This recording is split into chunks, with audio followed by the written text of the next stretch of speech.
राष्ट्रवाद का मतलब क्या हो सकता है।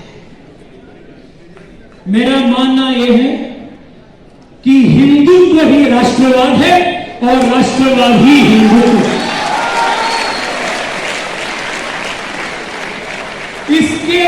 इसके बाहर और इसके अलावा राष्ट्रवाद का कोई डेफिनेशन भारत में हो ही नहीं सकता। साथियों, मैं आप सबसे प्रश्न पूछना चाहता हूं। इस देश के अनुभव में, इस देश के जो सांस्कृतिक इतिहास है, हमारे सांस्कृतिक इतिहास में बहुत सारे राजा आए हैं, गए हैं, सरकार आई है, गई है, पर देश एकजुट इसलिए है क्योंकि India is one cultural, one civilisational entity. आज मैं फ्लाइट में जब आ रहा था, बैंगलोर से आ रहा था, और फ्लाइट में इतने सारे लोग थे जो कन्नड़ा भाषी थे, तमिल भाषी थे, तेलुगु भाषी थे, जो दक्षिण से बहुत सारे राज्यों से काशी आ रहा था। वो क्यों काशी आ रहा था? वो पॉलिटिकल कारण के लिए काशी नहीं आ रहा था, वो तीर्थयात्रा करने के लिए काशी में आ रहा था। इसी प्रकार से जब मैं इधर से वापस जाता हूं, बहुत सारे लोग यहां से तमिलनाडु के जाने के लिए, रामेश्वरम जाने के लिए, इधर से वो कन्याकुमारी जाने के लिए यहां से उधर जाते हैं, क्योंकि इधर से वो राजनीतिक कारण के लिए नहीं जाते हैं, फिर वो सांस्कृतिक और धार्मिक कारण के लिए जाते हैं। If there is one thing which has kept India united, it is Hindutva, and Hindutva is राष्ट्रवाद in this country. राम और कृष्ण ने इस देश को एकजुट किया है। They have made this country one. Hindutva has made this country one. Shri Aurobindo जी ने उनके एक भाषण में एक बहुत स्पष्ट विचार रखा था। Sanatan Dharma is nationalism and nationalism is Sanatan Dharma. This is what Shri Aurobindo had said in his Uttarpara speech.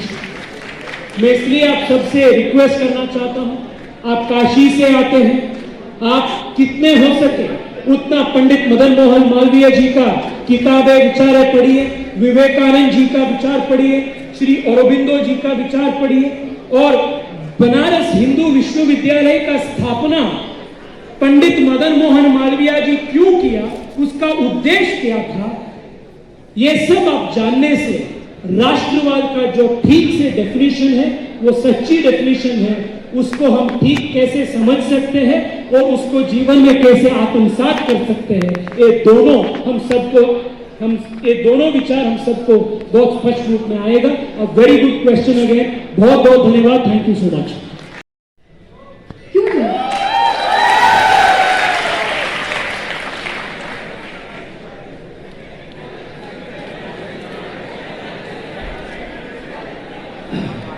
Diksha ji, आप एक बहुत अच्छा प्रश्न पूछे। मैं इसका बहुत खुले मन से आपको सबको प्रश्न उत्तर देने का प्रयास करता हूं। साथियों, आप सोचिए, मैं 2 दिन पहले बेंगलोर में मैं अखबार पढ़ रहा था।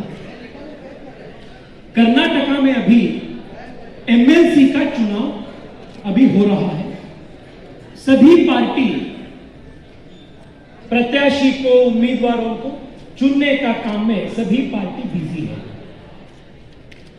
अखबार में मैं ये पढ़ा कि हर पार्टी में आजकल ये चल रहा है कि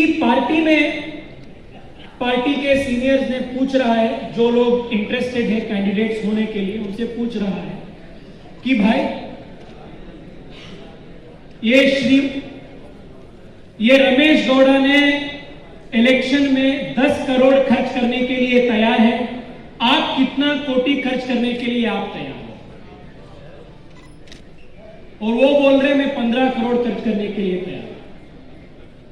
तीसरा बंदा आ रहे और उनसे पूछ रहे कि भाई, उन्होंने बोल रहे कि मैं 15 करोड़ खर्च करने के लिए तैयार हूं, आप कितने खर्च के लिए आप तैयार? वो बोल रहे मैं 20 करोड़ खर्च करने के लिए तैयार। ऐसे हमारे डेमोक्रेसी में विशेष रूप में पॉलिटिकल पार्टीज जब टिकट्स देते हैं युवाओं को कंटेस्ट करने के लिए, प्रत्याशी को कंटेस्ट करने के लिए, एक ऑक्शन की जैसे लोगों को भी ऐसे they are selling and auctioning seats. This is the reality of Indian politics today. और आप देखिए 2014 से पहले, आदि जी देखिए 2014 से पहले आप देखिए, कश्मीर से लेकर अब कन्याकुमारी तक अब भारत के पॉलिटिकल मैप को आप आपके नजर में लेकर आइए. जम्मू कश्मीर में कौन राज कर रहा था? महबूबा मुफ्ती और उनके फैमिली, उमर अब्दुल्ला और उनके फैमिली.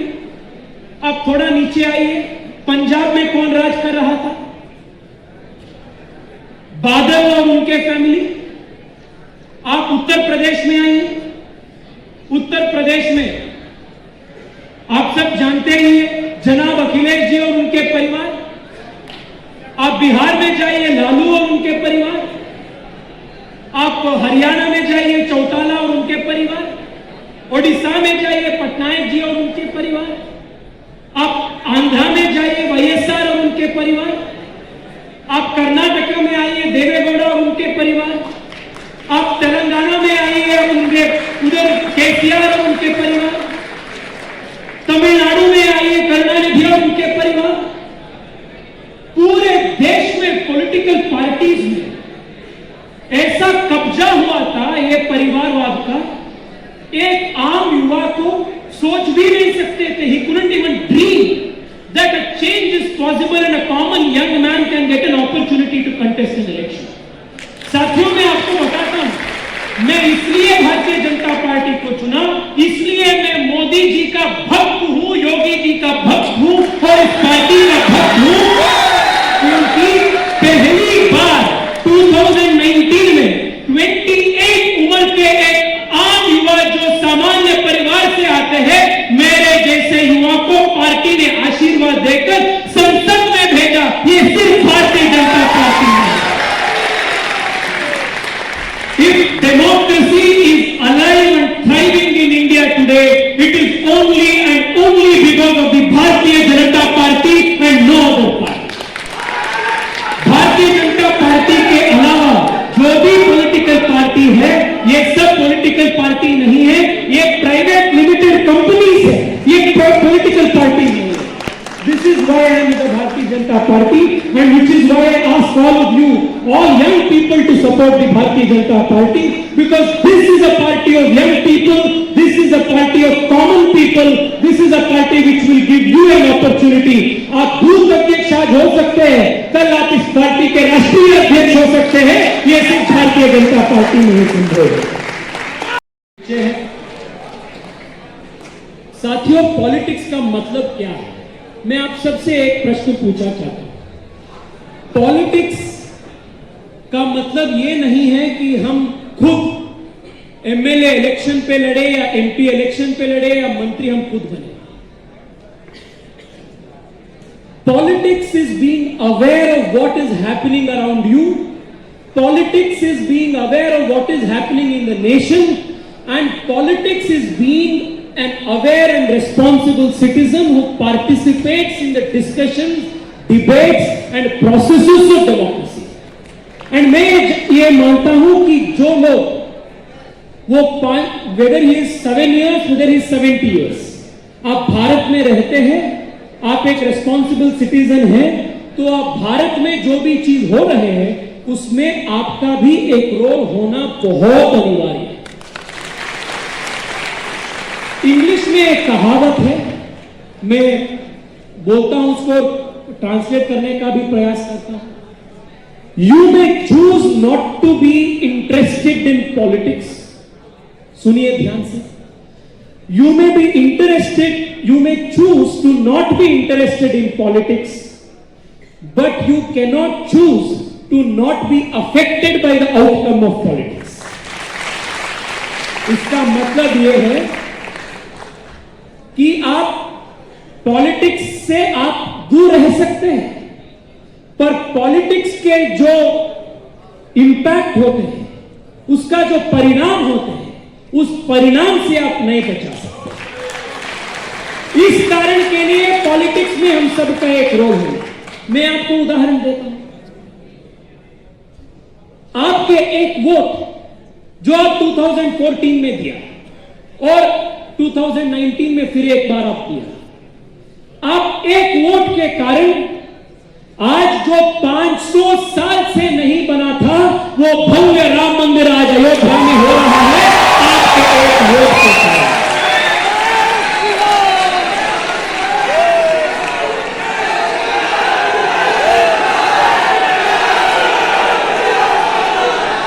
साथियों, आपके एक वोट के कारण जो पाकिस्तान बार बार कश्मीर पे हमारे युवाओं के, नौजवानों के, हमारे सोल्जर्स के ऊपर हमला कर रहा था, वो चुप बैठे हैं।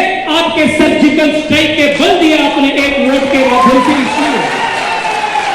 आपके एक वोट के माध्यम से 370 हटा दिया। आपके एक वोट के माध्यम से ट्रिपल तलाक को हम हटा दिया। आपके एक वोट के माध्यम से कश्मीर से लेकर कन्याकुमारी तक संविधान के रूप में देश में एकता स्थापित किए। ये आपके एक वोट के कारण से हुआ। This is the strength of your participation.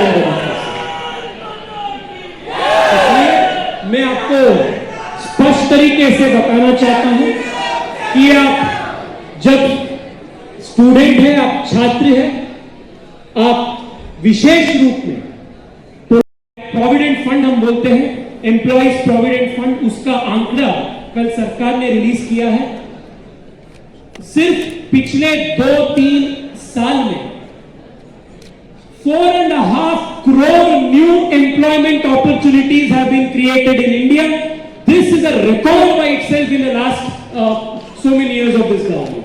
So whether it is Mudra, whether it is private investment, whether it is infrastructure, whether it is building airports, whether it is startup, इन सभी योजना के तहत युवाओं को अधिक रोजगार अवसर देने का काम नरेंद्र मोदी जी और योगी जी के सरकार में निरंतर चालू है। And this will continue with a more stronger force and more stronger priority. देखिए, आप इतने बड़े संख्या में विद्यार्थी लोग, छात्र लोग इस युवोत्थान कार्यक्रम में काशी में आप सब आए हैं। This shows how responsible and politically aware the youth of Kashi are. This is a big statement to the rest of the country. A congratulations to all young people who are present in this auditorium, especially the students of Kashi. Congratulations. Yuva Morcha का तो Bharatiya Janata party के दिल से एक खास है। साथियों, आज मुझे काशी के इस पवित्र धरती पर आने का सौभाग्य प्राप्त हुआ है। काशी, वाराणसी, बनारस के बारे में स्पष्ट रूप से चिंतन करके देश भर में एक बहुत बड़े ब्लूप्रिंट के साथ, विजन के साथ काम करने वाले प्रधानमंत्री आज तक देश को नहीं मिला। परंतु आप सब के आशीर्वाद के कारण 2014 में पहले बार वाराणसी लोगों के आशीर्वाद के साथ देश को ऐसा प्रधानमंत्री मिला है नरेंद्र मोदी जी के माध्यम से, जो देश भर में एक नई चिंतन के साथ, नए विचार के साथ देश के युवाओं के भीतर काम करने का प्रयास कर रहा है। In every field of our national life, वो इंफ्रास्ट्रक्चर हो, एजुकेशन हो, लॉ एंड ऑर्डर हो, इन्वेस्टमेंट को लाने का काम हो, स्टार्टअप्स हो, आईटी हो, हर एक क्षेत्र में देश में आज तेज गति से प्रगति हो रहा है। विशेष रूप में उत्तर प्रदेश में पिछले 5 साल में मोदी जी और योगी जी के डबल इंजन सरकार के नेतृत्व में बहुत सारे काम, प्रगति के काम बहुत तेज गति से चल रहा है।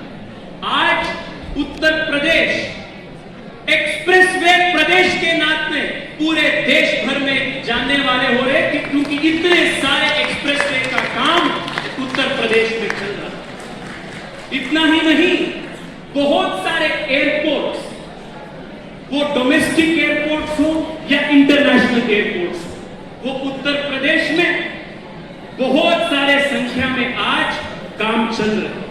2 दिन पहले ही माननीय प्रधानमंत्री जी ने नोएडा में एशिया में ही बिगेस्ट एयरपोर्ट का नींव उद्घाटन, उसका फाउंडेशन स्टोन सेरेमनी 2 दिन पहले ही नोएडा में माननीय प्रधानमंत्री जी द्वारा किया गया। साथियों, ये सब जो प्रगति हो रहा है, ये प्रगति को हम और तेज गति देने के लिए दूसरी बार माननीय योगी आदित्यनाथ जी के सरकार को सत्ता में पूर्ण बहुमत में रूप में लेकर आना बहुत बहुत जरूरी है। मैं आप सबसे इतना ही अनुरोध करता हूं साथियों, the future of India squarely rests on the future of Uttar Pradesh. Uttar Pradesh has the biggest population of young people. If the Uttar Pradesh young people are not empowered, if the young people of Uttar Pradesh are not given opportunities, if the young people of Uttar Pradesh are not given avenues for growth, development and prosperity, India will fail. If Uttar Pradesh succeeds, India succeeds. If Uttar Pradesh wins, India wins.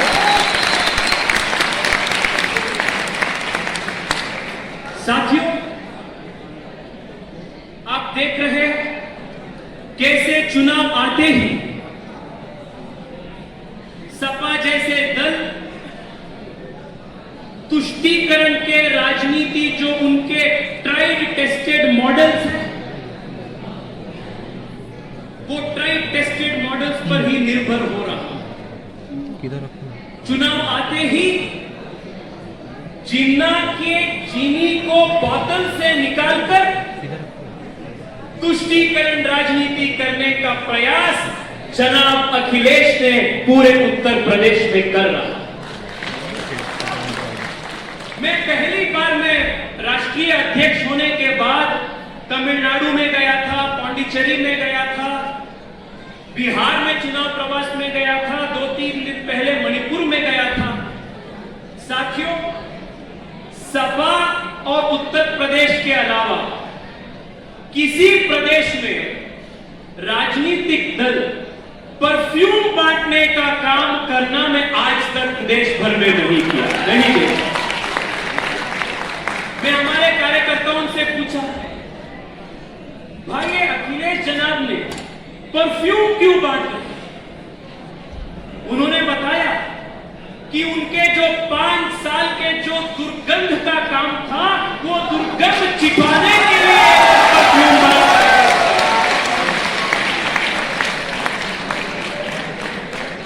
साथियों, भारत एक युवा देश है और विशेष रूप में उत्तर प्रदेश अत्यंत युवा प्रदेश है। इस युवा प्रदेश को एक मजबूत नेतृत्व का बहुत आवश्यकता है, अनिवार्यता है। और माननीय योगी आदित्यनाथ जी ने पिछले 5 साल में हर एक क्षेत्र में बहुत अच्छा काम किया। मेडिकल कॉलेजेस का स्थापना हो, नए विश्वविद्यालय का स्थापना हो, एक्सपोर्ट एयरपोर्ट्स को बनाने का काम हो, एक्सप्रेसवे को बनाने का काम हो, या डायरेक्ट बेनिफिट ट्रांसफर के माध्यम से 5 लाख करोड़ से ऊपर स्ट्रेट डायरेक्ट बेनिफिट अकाउंट को देने का काम भारत के इतिहास में कई प्रदेश में इतना बड़ा काम नहीं हुआ है जो उत्तर प्रदेश में पिछले 5 साल में हुआ। साथियों, इससे पहले आप जानते ही हैं, प्रांशु जी ने उनके भाषण में उल्लेख कर रहा था कैसे उत्तर प्रदेश में एक माफिया राज था। प्रशासनिक फैसले राजनीतिक पार्टी में नहीं होता था, वो माफियाओं के पार्टी में होता था। आज वो मुख्तार अंसारी हो या अन्य माफिया के डॉन हो, वो देश में, पंजाब में हो या उत्तर प्रदेश के लखनऊ में हो, जेल में अंदर है। This is the achievement of the Yogi सरकार।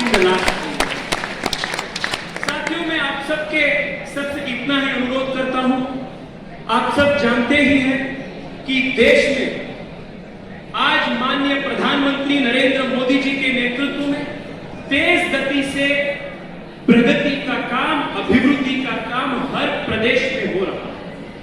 उत्तर Pradesh can not be left behind. Uttar Pradesh can not be left behind. साथियों, मैं आप सबसे पूछना चाहता हूं, बेंगलोर में बहुत सारे युवा उत्तर प्रदेश से, वाराणसी से जो आते हैं वो काम करने के लिए आते हैं। वो इसलिए बेंगलोर में आते हैं, वो इसलिए वो पुणे में जाते हैं कि इतने साल तक उनके जो अवसर उत्तर प्रदेश में मिलना था वो अवसर ठीक तरीके से नहीं हो रहा। इसलिए they were migrating from Uttar Pradesh, from Varanasi, Lucknow, from Jhansi and coming all the way to Bangalore or Pune. Today things have turned. आज जो भी उत्तर प्रदेश से बाहर हुए थे वो सब लोग उत्तर प्रदेश के लिए वापस आ रहे हैं, क्योंकि Uttar Pradesh is now the land of opportunities. Land of opportunities Uttar Pradesh. साथियों, बस इतना ही मैं आप सबके साथ बोलना चाहता हूं, विनती करना चाहता हूं। विशेष रूप में भारतीय जनता युवा मोर्चा के जो मेरे साथी हैं उन सब से मैं रिक्वेस्ट करना चाहता हूं, आग्रह करना चाहता हूं। चुनाव हम सब के लिए एक बहुत बड़ा परीक्षा, एग्जामिनेशन, और चुनाव में जीत सिर्फ सोशल मीडिया में या फेसबुक में या ट्विटर पे नहीं होगा। चुनाव में जीत बूथ बूथ पे होगा। मैं आप सबसे रिक्वेस्ट करता हूं, आज से युवा मोर्चा का काम बूथ स्तर पर और मंडल स्तर पर और क्षेत्रीय स्तर पर और मजबूत होना।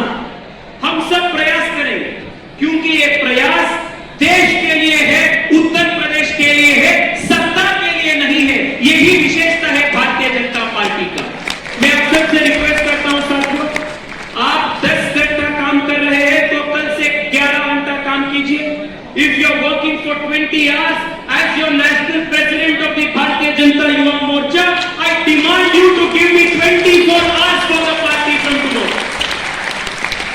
एंड जब चुनाव के नतीजे आने के बाद स्पष्ट बहुमत सरकार भारतीय जनता पार्टी के माननीय योगी जी के सरकार दूसरी बार स्थापित होने के बाद जब देश में चर्चा होते हैं, जब माननीय अमित शाह जी के पास या प्रधानमंत्री जी के पास माननीय नड्डा जी, माननीय क्षेत्रीय अध्यक्ष, प्रदेश अध्यक्ष जी ने रिपोर्ट देते हैं, तब मुझे यह होना चाहिए वो रिपोर्ट में, नड्डा जी के रिपोर्ट में नड्डा जी बोलना है कि उत्तर प्रदेश के युवा मोर्चा कार्यकर्ता लोग अहम भूमिका